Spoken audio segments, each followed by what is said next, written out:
le diviseur de tension.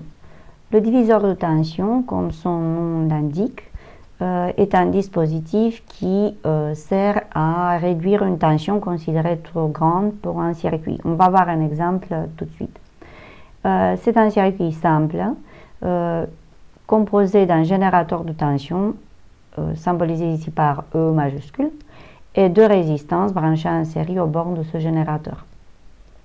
Si on exprime l'intensité de courant dans ce circuit série, donc intensité de courant la même dans chaque branche, donc I par la loi d'Ohm est égal une fois au rapport U1 sur R1, tension sur résistance, une deuxième fois égale à U2 sur R2, et aussi I égale à E divisé par la résistance totale, R1 plus R2. Donc on obtient une double égalité, et cette double égalité représente la relation du point diviseur. Pour se rappeler, en fait, on considère donc le rapport, on peut penser que le rapport entre la tension borne de la résistance et la résistance correspondante dans un circuit série est le même, est un invariant. Il n'est rien d'autre que l'intensité du courant dans le circuit série. Et maintenant un exemple, donc on va simuler par Tinkercad un circuit qui peut être utilisé pour créer un voltmètre. Donc on peut vérifier l'état de nos piles par exemple à l'aide d'un circuit simple créé avec Arduino. La pile ou le générateur est représenté ici par un générateur de tension assez puissant, hein, il va entre 0 et 30 volts. Dans le laboratoire, on a souvent de telles sources de tension continue. Et puis, le voltmètre sera en fait la petite Arduino qui est représentée ici dans la figure et qui a un display juste pour afficher la tension mesurée. Alors, le problème est qu'on ne peut pas appliquer directement la tension générée par la pile ou par notre source sur les entrées analogiques de l'Arduino et la lire à l'aide d'un code qui va tourner à l'intérieur. Pourquoi pas ça? Puisque tout simplement la tension maximale que l'on peut appliquer sur une borne Arduino est de 5 volts. Et puis pareil, le courant dans un circuit concret avec Arduino ne peut pas dépasser 20 mA. Donc on a besoin d'un point diviseur. Donc pour refaire le lien avec ce qu'on a vu tout à l'heure, la source de tension est en fait la source ici notée E. Les deux résistances sont les deux résistances ici branchées en série. Et la tension U2 réduite, c'est la tension aux bornes d'une seule. Donc ici, cette résistance.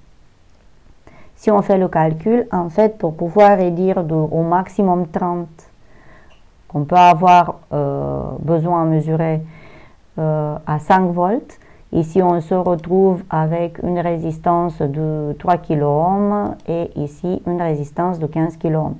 On a pris des kiloohms puisque de cette manière, on a la possibilité aussi d'avoir un courant qui est tout petit qui traverse et qui est tout petit aux bornes des broches Arduino. Un exemple de problème, d'exercice, on va prendre le circuit standard d'un point diviseur et on va faire l'application suivante. On a par exemple E égale à 12 volts, R1 à 8 ohms et R2 à 4 ohms. Et on va dans un premier temps demander la résistance équivalente, ensuite calculer l'intensité du courant dans le circuit, ce qui va nous permettre éventuellement de remonter à la tension U2 et U1. Donc on va faire le calcul classique sans passer par la relation de point diviseur, un calcul plus long et inutile. Et ensuite, on va au point 3 sans passer de tout ce qu'on a calculé au point 1 et 2 pour déterminer directement les valeurs de U1 et U2. Alors, le premier point, déterminer la résistance équivalente de dans le circuit, eh bien, R1 et R2 étant en série, branchés en série, leur résistance équivalente, c'est la somme des deux, donc 8 plus 4, 12. L'intensité de courant dans le circuit.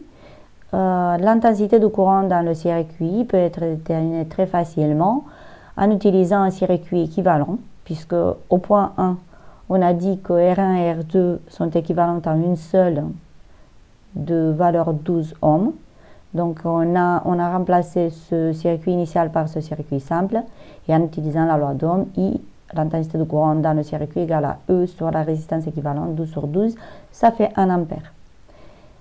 Et puis au point 3, on a dit, maintenant on veut calculer U1 et U2. Donc auparavant, donc pour le point 2, une fois qu'on a les deux résistances et l'intensité de courant du circuit, une parenthèse, bien sûr qu'on peut remonter à U2, on applique à nouveau la loi d'Ohm qui dit que U2 égale à I calculé fois R2, R2 étant 4 ohms, U2 ça ferait 4 volts. Mais pour arriver à la valeur U2 de cette manière, on aurait dû faire tous ces calculs réalisés au point 1 et 2. On peut faire plus simple. Donc au point 3, on demande directement la tension U2. On n'a pas besoin de calculer quoi que ce soit d'autre. Donc l'intensité de courant dans le circuit par exemple, ou résistance équivalente. On sait par la loi, la relation de pont diviseur, que E sur R1 plus R2 égale U1 sur R1 égale 2 sur R2. On remplace ce qu'on connaît, E c'est 12, R1 8, R2 4, et on obtient cette double égalité qui se réduit à ça, après calcul et division, et qui nous donne les valeurs U1 et U2 très rapidement à l'aide de deux produits en croix. Dans cette égalité, U1 ça va être 1 fois 8, donc 8 volts, et dans cette égalité, 1 égale U2 sur 4, U2 sera 4 fois 1, donc on multiplie la diagonale, égale à 4 volts.